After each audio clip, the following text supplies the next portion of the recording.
Hey everyone, want to cover our gameplay plans for this year, so let's get into it. In Season 2019, our big projects are focused mostly on exploring new spaces in League, rather than projects like Runes Reforged or class and itemization updates, which were mainly fixing up parts of the game that hadn't aged well. But first, it's the beginning of the season and ranks updating.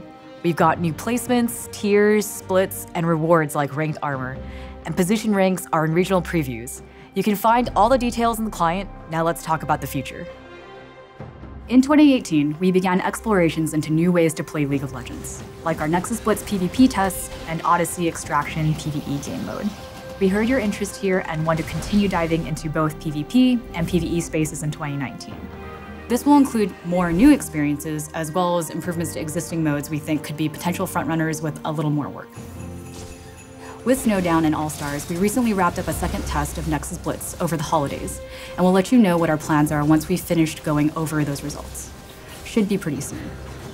Up next, we'll be updating AR-Earth this Lunar Revel with a few new improvements, like the reroll bench from ARAM and the Catapult of Champions from Nexus Blitz. Try it out and let us know what you think. Season 2019 has only just started, but I wanted to talk about how we introduce major changes to the game with PreSeason and MidSeason. PreSeason's been a thing for a while. It's the time when the ranked climb is off, so it makes sense to save the biggest changes to League for this window. For the past few years, we've also used MidSeason as a second opportunity to introduce major gameplay fixes and improvements. But MidSeason has always come with a trade-off. Dropping this much disruption in the middle of ranked creates a lot of stress, and taking a step back, it isn't worth it. In recent years, we've gotten better at shipping larger changes in regular patches throughout the season, though we'll admit we pushed this too far in the first half of 2018, so a dedicated window is less valuable than before.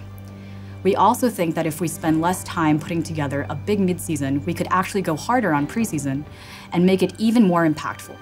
So, we'll be sunsetting mid-season as a moment for big gameplay evolution, and instead expect to see some of those larger rune, map, and item changes in smaller chunks, sprinkled throughout normal patches where they make sense. And meanwhile, the preseason team's already working in full throttle. We're still in early exploration, but the direction we're most excited for right now is evolving the way your Summer's Rift matches play out. We're still committed to Clash, as we believe League's most fun when playing with a team of friends. Clash has been on a bit of a journey, and our current plan is to aim for launch earlier this year while taking the time to make sure it runs without a hitch in each region. Much like Ranked, Clash will also have seasonal themes where you can accrue victory points across faction themes, so Demacia Cup, Piltover Cup, etc. Thanks for watching, please give us your feedback, and see you on the Rift.